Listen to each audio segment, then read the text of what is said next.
أما بعد فأعوذ بالله السميع العليم من الشيطان الرجيم.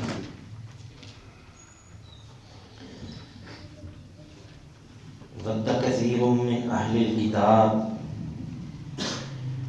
لو يردونكم من بعد إيمانكم كفارا حسدا من عند أنفسهم من بعد ما تبين لهم الحق فاعفوا واصفحوا حتى يأتي الله بأمره إن الله على كل شيء قدير. سورۃ البقرہ آیت نمبر 109. ودّا چاہتے ہیں، کثیر بہت زیادہ، من اہل الکتابی اہل کتاب میں سے، لو کاش کے، یردونکم وہ تمہیں لٹا دیں، من بعد ایمانکم تمہارے ایمان کے بعد، کفارن کفر میں،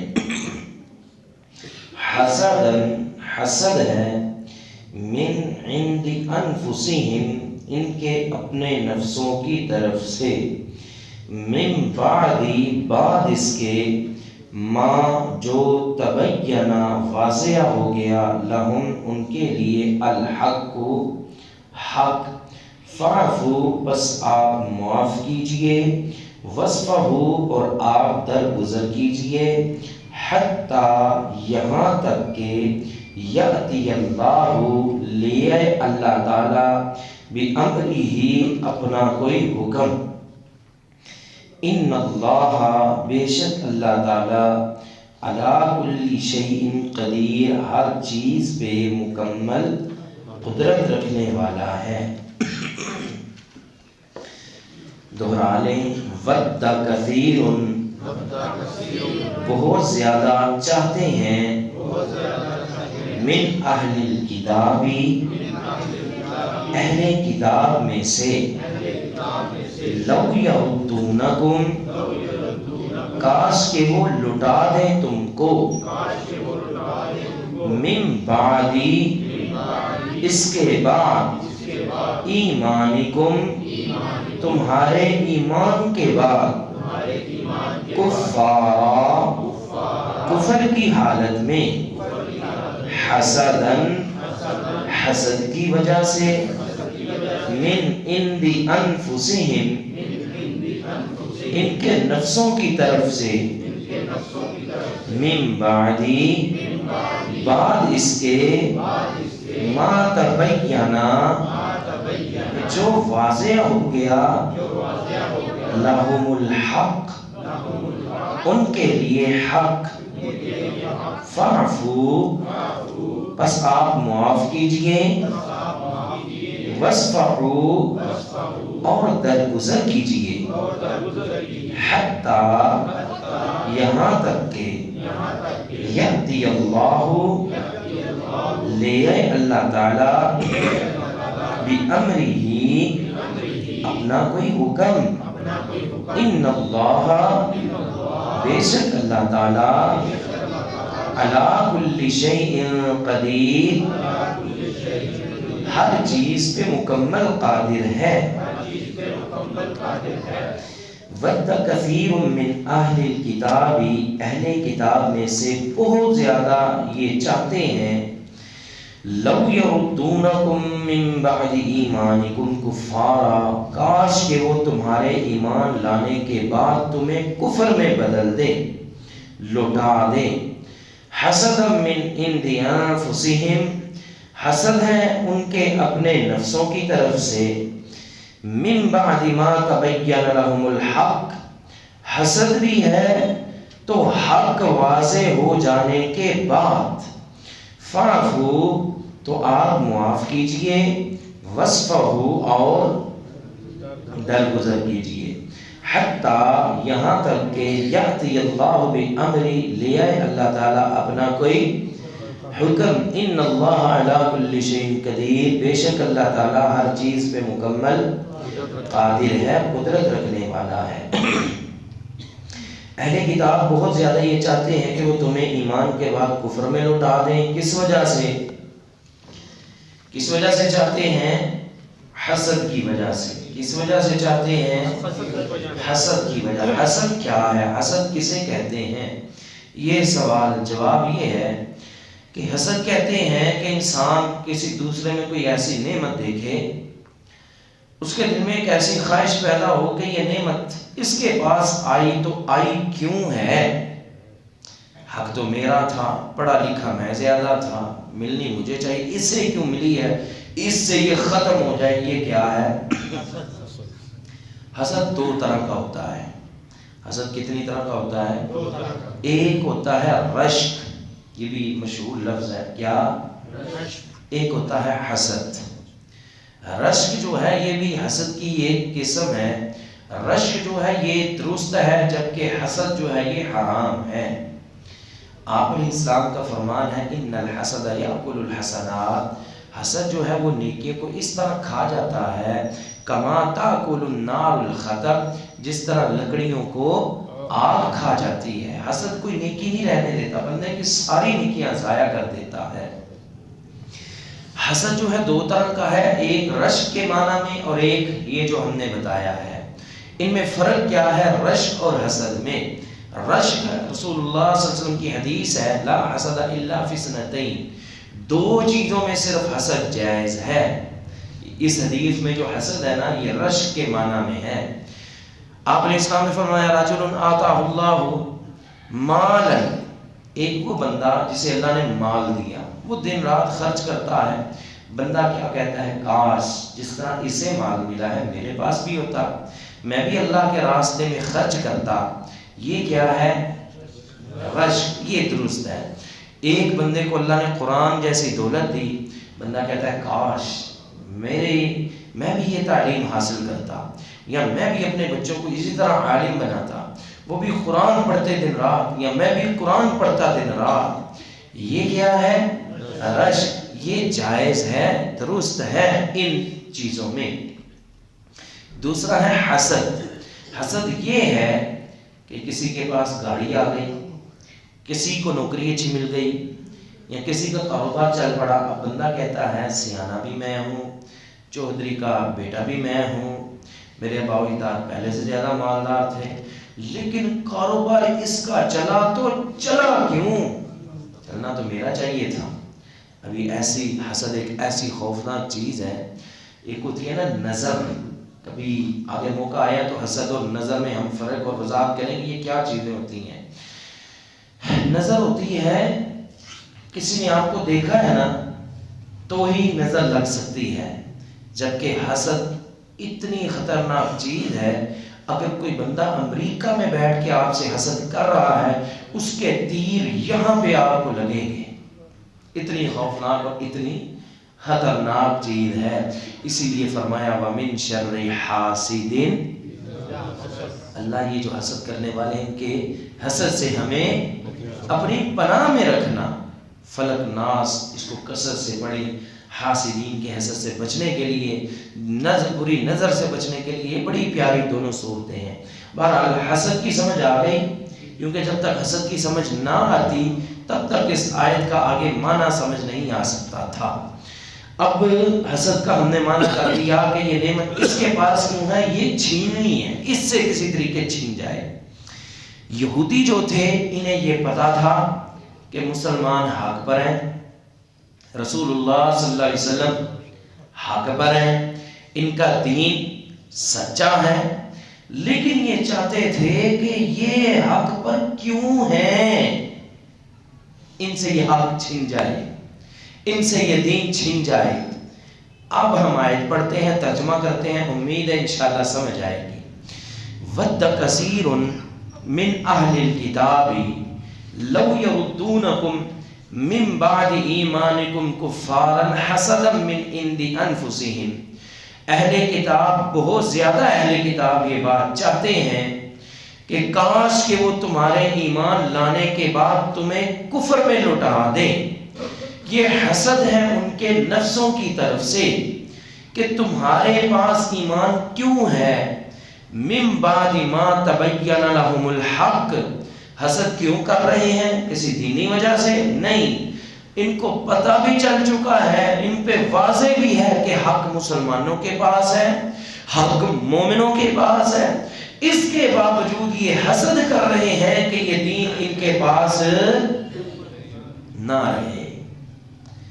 اب یہ قاعدہ بھی یاد رکھنا ہے کہ یہ صرف رسول اللہ صلی اللہ علیہ وسلم کے دور سے خاص نہیں، بلکہ تب سے لے کر اب تک، آج تک اور قیامت تک جہاں بھی یہ یہودی اہل کتاب ہیں، ان کی ہمیشہ سے یہی کوشش رہے گی کسی بھی طریقے سے تمہیں ایمان سے نکالنے، چاہے یہودی چاہے گا، چاہے تم عیسائی بن جاؤ، ہندو بن جاؤ، سکھ بن جاؤ، مشرک بن جاؤ، لیکن اسے تمہارا ایمان کسی صورت قبول، چاہے تم یہودی نہ ہی بنو، عیسائی چاہے گا، چاہے تم عیسائی نہ ہی بنو، او ہندو بن جاؤ، سکھ بن جاؤ، لیکن مسلمان نہیں رہنا۔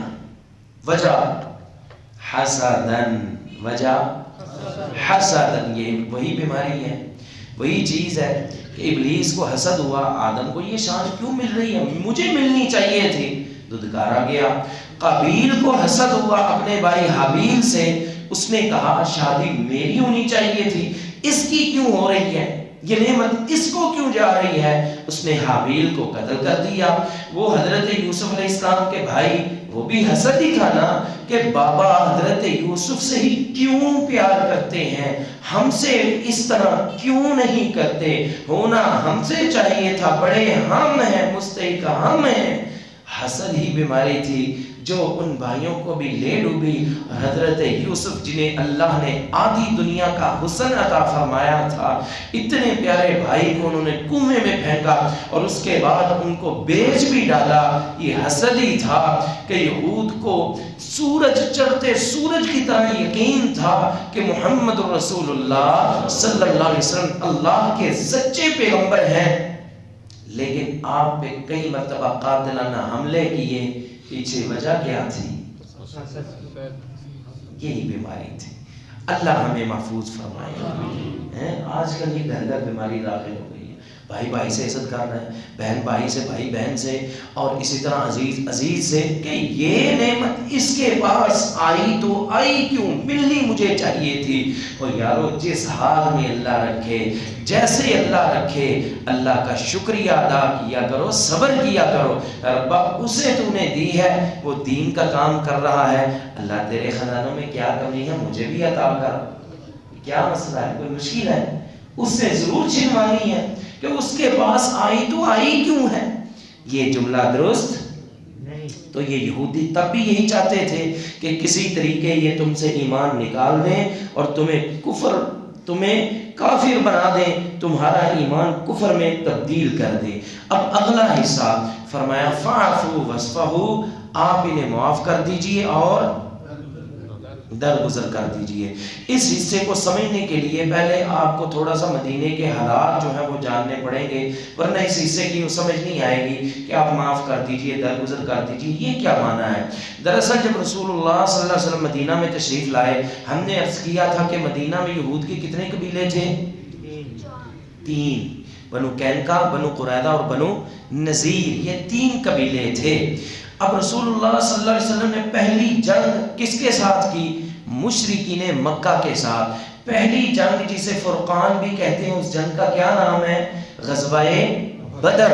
دوسری جنگ کی کس کے ساتھ؟ مشرکین مکہ کے ساتھ، جسے کیا کہتے ہیں؟ غزوہ احد۔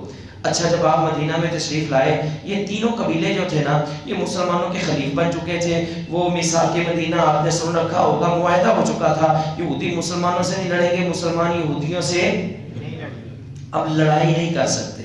اب یہ تینوں قبیلے کیا کرتے تھے؟ اندر بیٹھ کے مسلمانوں کی جڑیں کاٹتے رہتے تھے اور باہر مشرکین کا پورا ساتھ دیتے رہتے تھے، ان سے تعاون کرتے رہتے تھے، لیکن ابھی سامنے، بولو نا، سامنے نہیں آ رہے تھے، ابھی لڑ نہیں رہے تھے۔ مسلمان کس کے ساتھ لڑ رہے تھے؟ بولو، یہ آپ واقعہ سمجھیں گے تو ہی اس حصے کی سمجھ آئے گی، ورنہ سمجھ نہیں آئے گی. اور واقعہ بھی بڑا ہی مزے کا ہے، بڑا ہی دلچسپ ہے. اب مسلمان کس سے لڑ رہے ہیں بدر کے میدان میں؟ مشرکین مکہ سے. احد کے میدان میں مشرکین مکہ سے. اور احد میں آپ کو پتہ ہے جب جنگ بندی ہو گئی، مشرکین واپس جانے لگے، حمراء الاسد کے مقام پہ پھر رک گئے. اللہ نے نبی علیہ السلام کو بتا دیا، نبی علیہ السلام نے پھر تیاری کی، نبی علیہ السلام پہ حملہ کیا، مشرکین پھر بھاگ گئے. ابھی یہودیوں سے لڑائی نہیں ہو رہی. کیوں؟ کیونکہ ان سے معاہدہ ہے. اب مسلمانوں کو پتہ چل چکا ہے کہ یہ ہمارے خلاف شرارتیں، سازشیں، ہمارے خلاف پوری یہ محاذ آرائی کر رہے ہیں. اللہ کہہ رہے ہیں کوئی بات نہیں، وہ تمہیں کفر میں بدلنا چاہتے ہیں نا، تم سے ایمان نکالنا چاہتے ہیں، تمہارے خلاف سازشیں کرتے ہیں، تم نے ابھی کچھ نہیں کہنا. فاعفو، تم ابھی انہیں معاف کیے رکھو، وصفحو، اور انہیں درگزر، ابھی نہیں تم نے کچھ بھی کہنا، کر لینے دو. کیا کرتے ہیں؟ کیوں جی ابھی بھی سمجھ آئی کہ نہیں؟ ہاں، ابھی تم لڑ رہے ہو بڑے گروہ کے ساتھ، مشرکین کے ساتھ. اب ایک طرف ادھر لڑ رہے ہو، ایک طرف اگر ادھر بھی ہاتھ بڑھاؤ گے کہ انہوں نے ہمارے خلاف سازشیں کی ہیں، ان کو بھی پھٹے لگائیں، تو تمہاری تو ابھی تعداد بھی تھوڑی ہے، ابھی ایک چھوٹی سی بستی ہے تمہارے پاس. تو ابھی دونوں جگہ لڑو گے تو معاملہ جو ہے نا وہ تمہارے ہاتھ میں نہیں رہے گا. لہٰذا جو ایک بڑا کافر ہے نا، بڑے مشرک ہے، مشرکین مکہ، ان سے تم لڑائی ہو نا، ان سے بھی لڑائی جاری رکھو.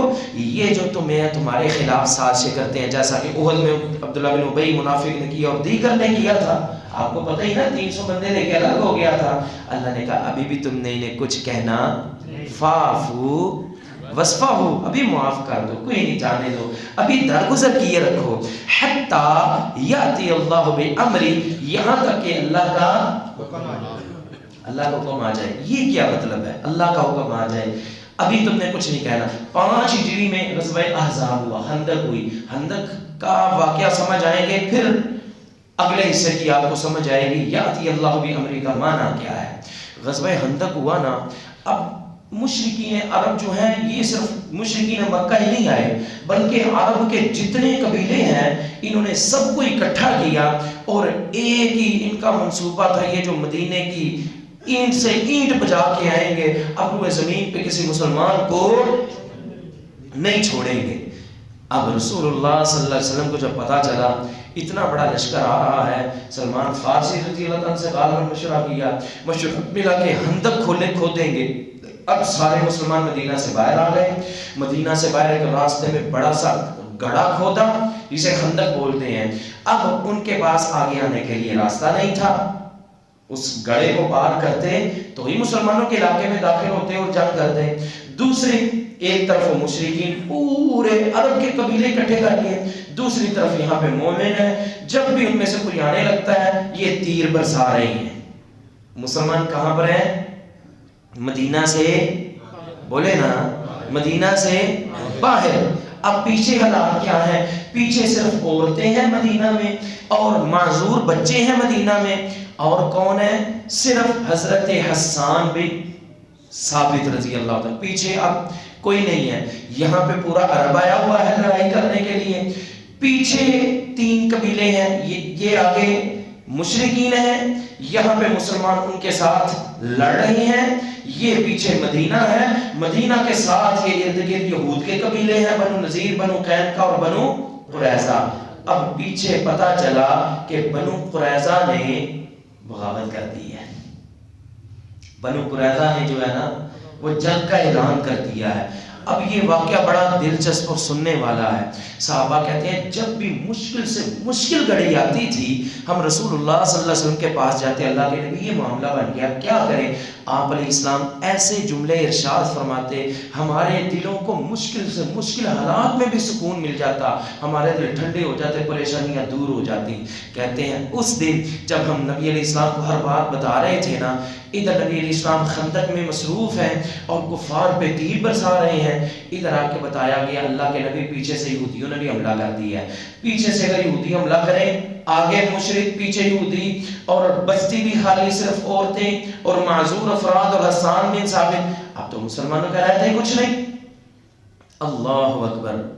وہ کبھی قصہ پڑھیں آپ حیران ہوں گے. صحابہ کہتے ہیں اس دن ہم بھی پریشان ہوئے. کیوں؟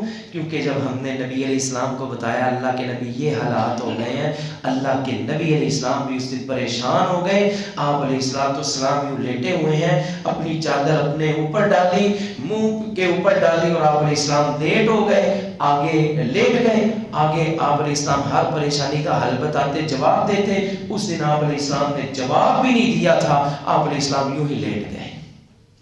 یہ اگر سورۃ احزاب پڑھے نا تو آپ کو پتہ چلے گا, یہ وہی نقشہ. صحابہ کہتے ہیں بلغت القلوب الحناجر, اتنی پریشانی ہوئی کہ یہ جو آنکھیں تھی یہ پھٹی کی پھٹی رہ گئی, اور یہ جو دل تھے یہ جو ہے باہر آنے کو پڑ رہے تھے, یہ گلے میں آنے کو پڑ رہے تھے. اتنی پریشانی اور اتنے مشکل حالات. حتیٰ یاتی اللہ بامری, لیکن آرڈر کیا ہے, ابھی انہیں کچھ نہیں کہنا, اللہ کا حکم, اللہ کا حکم آنے دو. اب جب یہاں پہ اللہ تعالیٰ نے مسلمانوں کو فتح عطا فرمائی, یہ خندق میں اللہ تعالیٰ نے مسلمانوں کو فتح دی, مشرکین بھاگ نکلے نا. اب نبی علیہ السلام واپس جانے لگے, حضرت جبریل علیہ السلام آگے کہا اللہ کے نبی ابھی یہ اسلحہ یہ ہتھیار نہیں اتارنے, ابھی جنگی لباس نہیں اتارنا. کہا جبریل کدھر جانا ہے؟ کہا بنو قریظہ کی طرف جانا ہے, جنہوں نے پیچھے بغاوت کی. یہ ہے حتیٰ یاتی اللہ بامری, یہ اللہ کا حکم آ گیا ہے, چلو بنو قریظہ کی طرف. آپ علیہ السلام نے فرمایا کوئی اب گھر میں نہیں جائے گا, سارے کے سارے ہم عصر کی نماز کہاں پہ پڑھیں گے؟ بنو قریظہ میں پڑھیں گے. نبی علیہ السلام نے صحابہ کو لیا اور کہاں پہنچ گئے؟ بنو قریظہ میں. اس قبیلے کا محاصرہ کیا. حتیٰ یاتی اللہ بامری, اللہ کا امر آ گیا, بنو قریظہ کو پکڑا گیا, ان کے جوانوں کو قتل کیا گیا, بچوں کو اور ان کی عورتوں کو غلام اور لونڈیاں بنایا گیا. اور پیچھے کون بچے؟ بنو نذیر اور بنو قینقاع. ایک وقت آیا یاتی اللہ بامری, اللہ کا حکم آیا, ان کو مدینہ سے نکال دیا گیا, وہ خیبر میں بھاگ گئے. اللہ کے نبی علیہ السلام نے فرمایا اخرج الیہود من جزیرۃ العرب, یہودیوں کو جزیرہ عرب سے نکال دو. حضرت عمر کے دور میں ان کو جزیرہ عرب سے بھی نکال دیا گیا. اتنی ذلت اور خواری, یہ ہے حتیٰ یاتی اللہ. کیوں جی بات کی سمجھ آئی کہ نہیں آئی؟ پہلے کیا تھا؟ فاعف واصفحوا, ابھی کیونکہ تمہاری مشرکین کے ساتھ جنگ ہے, ابھی ان کو درگزر کر کے رکھو, ابھی ان کو کچھ نہیں کہنا, ابھی ان جن سے لڑ رہے ہو ان سے لڑائی جاری رکھو. پھر کیا حکم آیا؟ اب ان کو نہیں چھوڑنا, اب جہاں ملے ان کا علاج کیے رکھو. آج کیا حکم ہے؟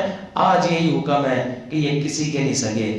جس محاذ میں یہ تمہارا مقابلہ کرتے ہیں تم بھی وہاں پہ کرو. جہاں پہ تبلیغ کی باری آتی ہے, دلائل کی باری آتی ہے, تم ان کا پیچھا کیے رکھو مسلمانوں. اگر وہ جنگ کی بات کرتے ہیں تم نے ان سے پیچھے ہٹنا, پورا ان کا مقابلہ کر کے رکھو. حتیٰ یاتی اللہ بامری, آ چکا ہے اللہ کا حکم.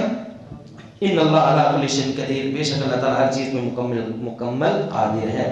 ود کثیر من اہل الکتاب, اہل کتاب کے بہت زیادہ یہ چاہتے ہیں, لو یردونکم, کاش کہ وہ لوٹا دے تم کو, من بعد ایمانکم کفارا, تمہارے ایمان لانے کے بعد کفر میں.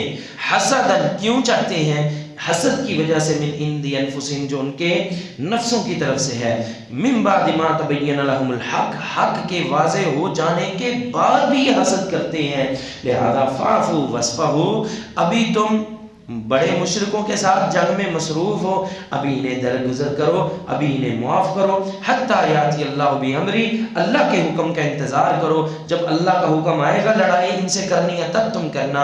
ان اللہ علی کل شیء قدیر, بے شک اللہ تعالی ہر چیز پہ مکمل. وآخر دعوانا الحمد للہ رب العالمین.